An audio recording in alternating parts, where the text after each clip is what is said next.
So this is bad timing. What the fuck? What was with all those things going on? There's LSP. What? It's an LSP episode. What do you expect? I mean, okay, we'll just go over the straightforward episode. It's an episode where Bubblegum creates this sort of time bubble where you can travel back in time-ish. I mean, time itself doesn't change, just you kind of... You do. Yeah, you change, but the world itself does not. Like, your memory and your actions kind of change. But what you affect doesn't, depending on what you do. Anyway, it's this time bubble, and LSP meets someone, and she falls in love, and he's really nice. But then, of course, she gets really, really jealous again, thinking that he's going to go after someone else, go after Bubblegum, and she tries to send him back in time before meeting Bubblegum, but he's sent to a place where we don't know, because she did it wrong. And then she has Bubblegum to plop the bubble on and get rid of her memory of it, and she does that, and Bubblegum has a drink. So that's about the episode, but throughout the whole thing, the whole episode is done in this this iris, this black circle, and except the black circle fills up with all these little, shapes and characters running around. Some blow a balloon, and then the balloon gets popped, or some dig a hole and they pop out the other end, and one's a peanut that opens up and two little nuts pop out, and then the shell gets back together and makes a new kind of peanut. All these little things are happening, and I can't talk that much about the episode because I was mostly watching that. I was like, what is this building up to? What is this leading to? I'm thinking like maybe Bubblegum is watching this all through a microscope, and these are like little amoebas while looking at some... I didn't know. I had no idea. But it never tells us what it is. Was this another April Fool's? No. You do kind of learn what it is. Do I? Okay, those things that she sent back in time in the opening. They kind of looked like those. Yeah. But why were they through the whole episode? Why was it in the iris and everything? I didn't get it. Because that was the bubble. If that's the bubble, then why are those things outside the bubble, and why are we seeing all that in the bubble? That is the bubble. The outside border is the bubble. So they're watching it through the bubble? Kind of, yeah. Why? Why not? Why so? Exactly. Naruto! What? Was he chasing a bug or something? Yeah. He's gonna get his claws caught in there. Oh, he's trying to... He's attacking the curtains. No, because if you notice, which I'm guessing you didn't, who shows up in there? Oh, did the boyfriend show up in there? First his head shows up, then his body shows up, then he's chasing around his body, and then they form in to each other. They connect. How did I miss that part? Like, I've been watching all the Cartoon Network logo covered a lot of it, honestly. Yeah. It covered the bottom right. So No, it was on the left. It was on the left side, bottom left. On the left, okay. And yeah, I totally missed that he's in that. Okay, so that makes a little bit more sense. Okay, so he's in somewhere. He's probably in with those little creatures or whatever. Yeah. Possibly. All right, so it's just showing where he is. So at least now we know where he is. I just love how she takes and first just makes his head disappear. Yeah, and then puts it back. Oh wait, you take it to the point where he comes I'm just gonna show here. you. Go on. I mean, it was kind of intriguing. I mean, like I said, it was sort of hypnotizing, watching them. But at the same time, I was like, what is going on? I don't get it. It's did happen after she got rid of the head and the body. Yeah. See, she goes back to the bar, and bottom left. Hold on. Okay, I thought we're just looking at this real fast, but I mean they were There's kind of entertaining. Head. Oh, you're right. Yeah, now I see him. And then there's the body. Oh, there it is. Yeah. Of course, it's the one time like I was focusing on the actual episode at the very end. Oh, that's sad. He wants to be back in there. He wants to be with her again. And then he puts his head down and he disappears. Well, okay, that's sad. The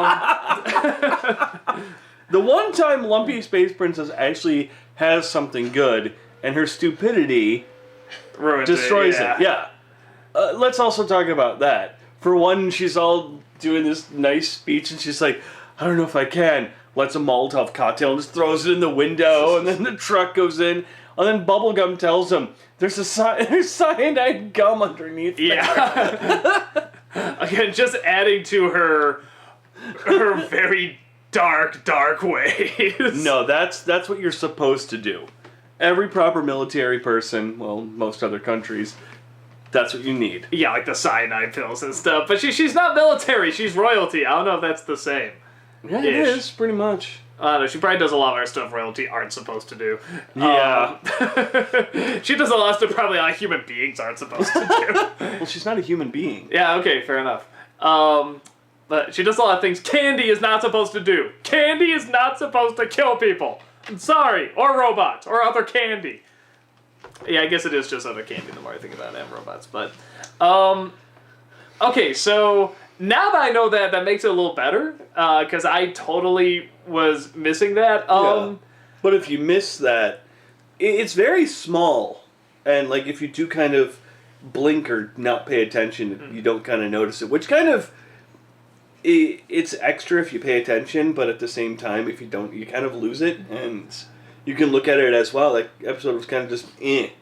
Yeah, it's, even if you do see it, I mean, it's something where it's like, okay, it's a little clever to see him sort of materialize somewhere else. And I applaud the ambition to want to do something where there's something going on throughout the whole episode and you're not sure what it is, and it's on the border. And I was actually, like, really intrigued. I'm like, where is this going? Like, and I wasn't annoyed watching it either. I was sort of like, no, actually these things are kind of neat walking around. And like I said, it was almost kind of hypnotic. Yeah. And that they move very slowly and they weren't too distracting. Like, you could still follow the episode okay. So I was actually kind of digging it. And that ending, that's not a bad ending where he pops up in the middle and has to chase the body and then looks at her, but I wish it was a little bit more, I don't know, either the story connected better to it or there was a stronger payoff. I think he's forever trapped in the bubble. Yeah, that's what I'm thinking too. Or just wherever that is, it's some sort of world where you're just looking through this bubble, Because if you notice, all the other things slowly fade away. Yeah. They're very dim when they enter, and they're very, and then they slowly fade away. He shows up, he's very solid, and he doesn't ever fade away. Mm-hmm. Because remember, the first two that she does... So it all goes black. Well, yeah, but I think that's also end of episode. Mm. No, but it goes black before the episode ends. And it was also black before it started, too. Like, even the title card was in the black, or the credits were, at least. I just think he's forever trapped there. Probably. I mean, it's... Since he wasn't backed up, as they say. I mean, it's one of those things where it's like... Again, I like sort of the tragic element to it, I sort of like that. It's a tough one because if the story was a little stronger and really supported it, like the character's okay, he's not a bad character. Yeah. But he's not like super memorable or, like, I don't remember his name, but that's nothing new for me. I don't know, for something that was so built up, I was hoping, like I said, just something of a stronger payoff, but, now that I know that does help. That does help me appreciate it a little bit more. And it's it's like another dimension, another wherever looking outside of this bubble. I'm just guessing. That's not even like... I'm not saying that's fact. I'm just guessing. Well, no, just that we know he's transported to, an area that's not there and he can see through it and stuff. I mean, we don't know what it is, but if it didn't connect to the episode at all, then I'd sort of be like, what the hell? But the fact that you see him materialize there, I was like, okay, it does connect. It does at least connect. So it'll be interesting if that leads to something. Like in another episode, you do see all these things were part of another world or something else watching other worlds. I mean, that'd actually be fun. I mean, that'd be a great build-up to it. I mean, and that is one of the great things about the show is that you can do that. You can just bring something back that maybe you didn't think of before, or like didn't make sense before, but now it does. So I like to see that because actually, I'd like to see Finn and Jake get scanned into it, and then they have to journey around or something. And then they show up there. That'd be kind of cool, actually. Or maybe maybe they're there, and then how you heard them in the circle. Maybe instead you hear Finn and Jake in the outer rims of the circle, and you don't hear what's actually inside the circle, so they're constantly talking and trying to find a way in. No, don't do that! Oh, we have to find a way to communicate or something. It's like, that could be kind of fun. Kind of neat, yeah, that'd be actually a really neat episode. So it's like, in a strange way, it's like, I can see it's as good build-up to another episode. But on its own, I was just kind of eh. Yeah, it's like, if you got rid of that, and you only watch the episode itself, it's not that interesting. Yeah. And if you look at the outer rims, you know, it's a neat idea, and I can see it going somewhere. Like, I wouldn't mind if they brought it back and did even more with it. As long as you didn't focus on LSP. Yeah, like I said, if you did something where, like you said, Finn and Jake are in there and trying to get back, and they're trying to talk to the inner circle, or they interact more or something. Yeah. I think that could be kind of fun. If this was just a build-up to an episode where they're going to do it better, then I'd give it a pass, you know. But if this is like the only time they're ever going to do that, I'd be like, there's a cool opportunity here, you know? Like, come on, let's really take advantage of it. I say it because the show is so good at taking advantage of its opportunities. That's true. You know, and of its world and its characters and stuff. And they, even on an episode where we're like, you know, yeah, that wasn't so hot or whatever, it's like they still, like, whatever, 80 or 90% of the time take advantage of what they have and what they can do. Even my most disliked episode, like, I did not like Glitch is a Glitch, as everyone knows, but even, like, with my most disliked episode, it's still entertaining to an extent to watch. They do take advantage of what they possibly can. There's very few episodes. There's none I can think of off the top of my head where I'm like, nah, I'd never watch that ever again. Like, even A Glitch is a Glitch, I would be willing to go back and rewatch it again. Easily. Each one has something creative, something new in it. Yeah, and, like, this is one of those where, if it wasn't for that outer rim, I would have probably been like, wow, terrible episode. But that ring helped create something different, something new. You almost gotta wonder if they did this story, you know, like they storyboarded it and everything, and then just at the very end they're like, I don't know, it feels like we need something else, and maybe they just thought of that at the very end. And it's like, maybe we just see this world going on around it, and then at the end he pops up, and nobody will know why he's there until he pops up, and now he's just there, and it's like this big weird in-joke or something.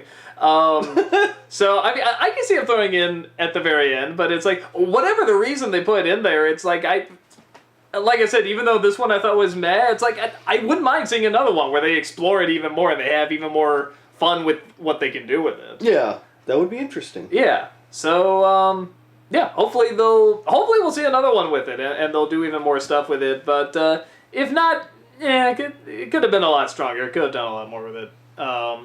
I did like, but dislike, the way that Jake was like, it's not really time travel.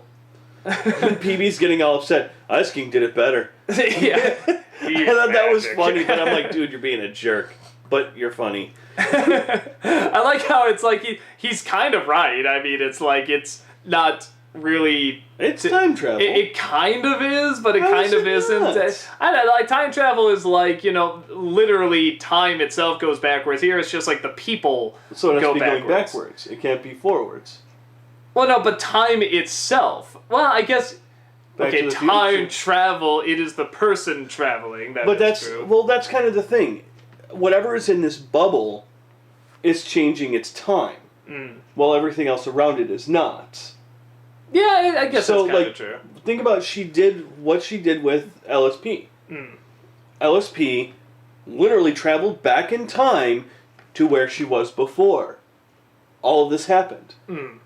That is time travel.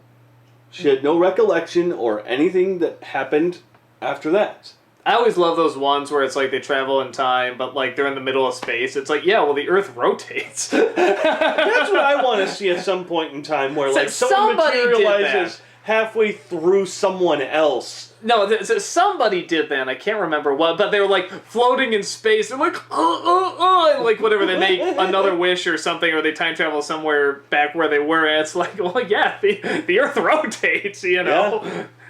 No, that's one thing I'd love to see, like, you teleport in or you time travel back and your hand's like halfway through a thing of pop. It's like, oh god! Oh god!